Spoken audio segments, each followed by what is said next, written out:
La chose la plus importante sur YouTube, c'est le titre et la miniature. Oui, mais vous allez vous dire que je vous apprends rien de nouveau.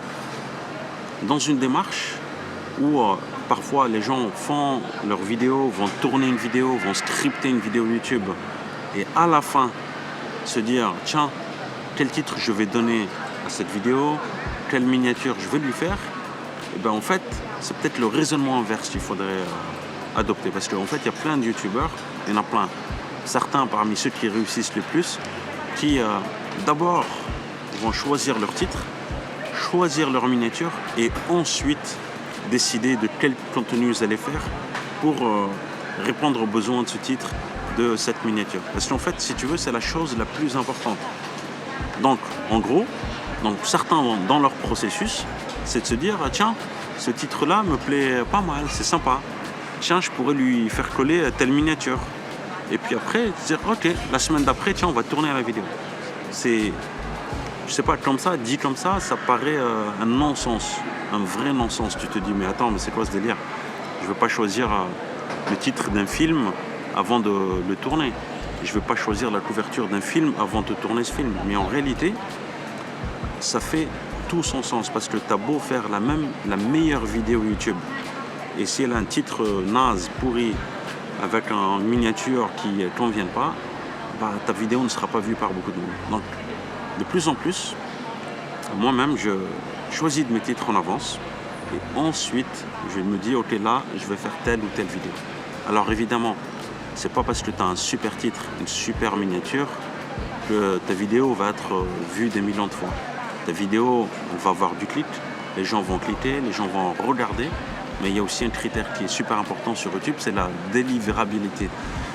En anglais, on dit deliverability, mais bon, en français, je sais pas si on dit ça. Mais en gros, c'est tenir ta promesse. Tu vois, si tu mets un titre putaclic, tu te dis, bon, les extraterrestres débarquent en Alsace ou en France, ok? Et qu'en regardant ta vidéo, on voit qu'il n'y a pas d'extraterrestres, là, c'est comme si tu t'es foutu de la gueule des gens. Par contre, si tu fais un titre putaclic où tu te dis, les extraterrestres débarquent et que, je sais pas moi, qu'on voit vraiment quelque chose d'extraterrestre, je veux dire, un objet non identifié ou un truc comme ça, oui, ça fera sens et les gens ne se sentiront pas arnaqués par rapport à ça. Voilà.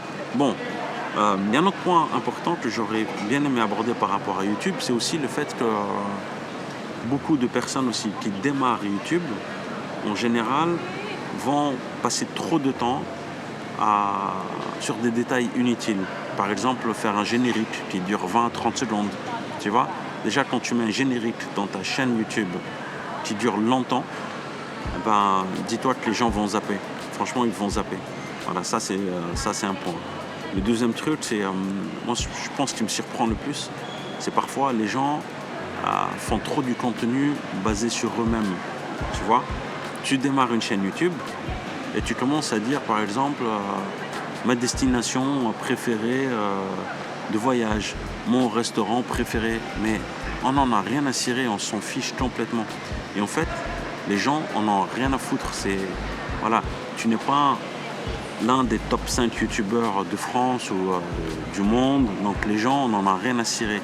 Donc le mieux, en démarrant une chaîne YouTube, c'est d'apporter du contenu pas centré sur votre personne, mais centré sur une résolution de problème, sur un problème que tu peux résoudre pour les gens. Je sais pas, un exemple tout simple, sur mon autre chaîne YouTube Sabrita, je parle beaucoup de voyage, okay, de voyage, d'immersion, de culture, etc. Mon but, c'est d'apporter des témoignages aux gens et de leur simplifier la vie. Donc, le contenu, tu ne peux pas arriver à ouvrir une chaîne YouTube et démarrer par ce type de contenu.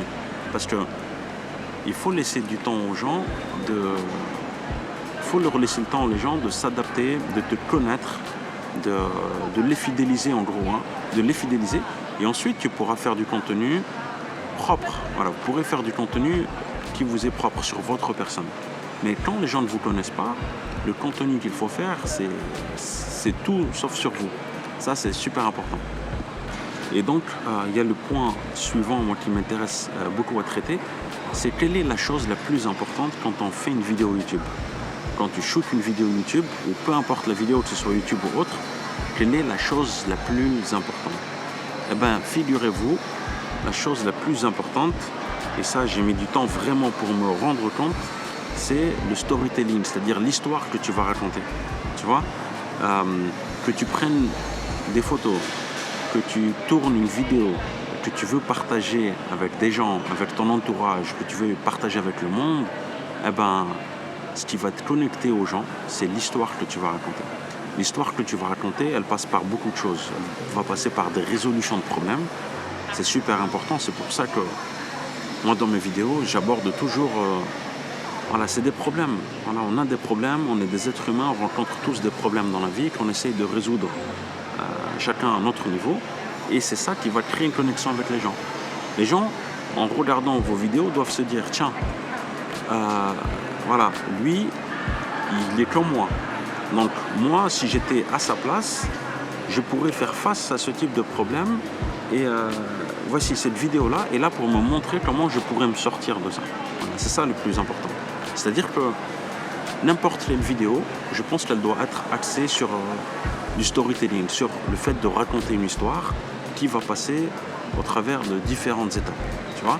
Donc c'est pour ça que je fais rarement une vidéo où je prends mon téléphone et je vous dis salut les gars, voici, regardez le paysage qui sont beaux, voici ce qu'on peut manger, c'est super sympa. Et en fait, ça c'est du contenu de, comment dirais-je, c'est de la découverte, c'est juste un simple témoignage. Et pour moi, ça n'apporte pas grand-chose. Il y a des gens, vous allez trouver une audience, mais les gens ne regardent pas beaucoup parce que tout simplement, il n'y a pas l'accroche. Tu vois, dans une vidéo YouTube, tu dois toujours accrocher les gens avec un truc. Donc, je vous donne un exemple tout simple, ok? Il y a certains types de personnes qui démarrent une vidéo YouTube comme ça. Salut à tous, bonjour, donc voilà, je m'appelle Sabri, voilà, je suis en Thaïlande et aujourd'hui, voilà, donc moi je travaille ici, j'aimerais vous parler de... Tu vois, c'est chiant et on ne voit pas droit au but, tu vois. Et donc de plus en plus les vidéos, avant qu'on rentre dans le vif du sujet, on est déjà peut-être à 40 ou 50 secondes si tu rajoutes le générique.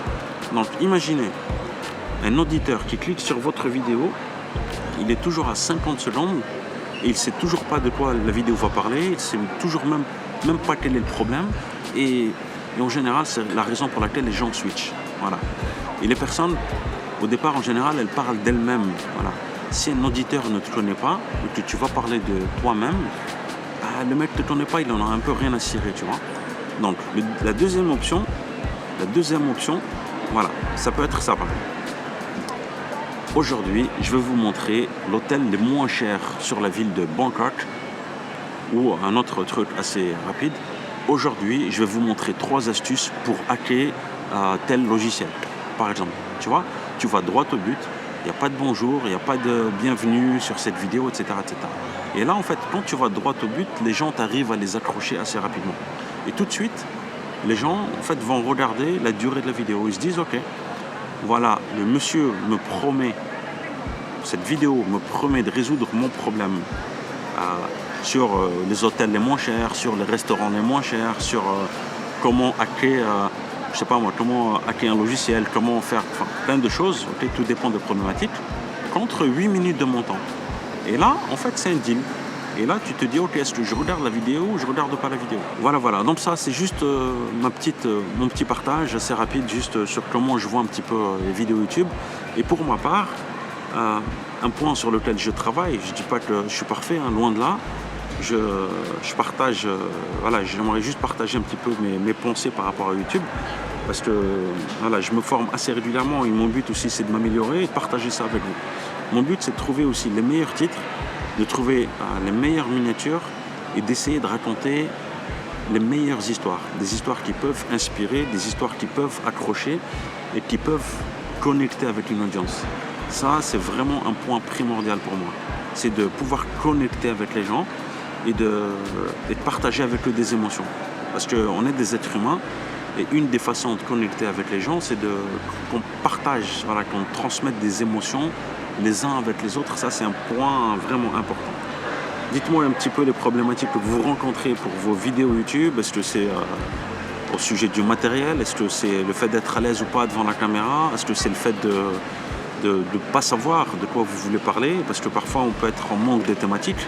Et pour le choix des thématiques, des sujets, au départ, quand on veut lancer une chaîne YouTube, putain, on est débordé, il y a tellement trop de choses qu'on peut partager, sur lesquels, des sujets qu'on peut aborder, que pour moi, le chemin le plus rapide, c'est vraiment partager un sujet qui vous passionne. Parce que la passion, c'est ce qui va faire que vous allez passer beaucoup de temps sans compter et vous perfectionner dans n'importe quel domaine.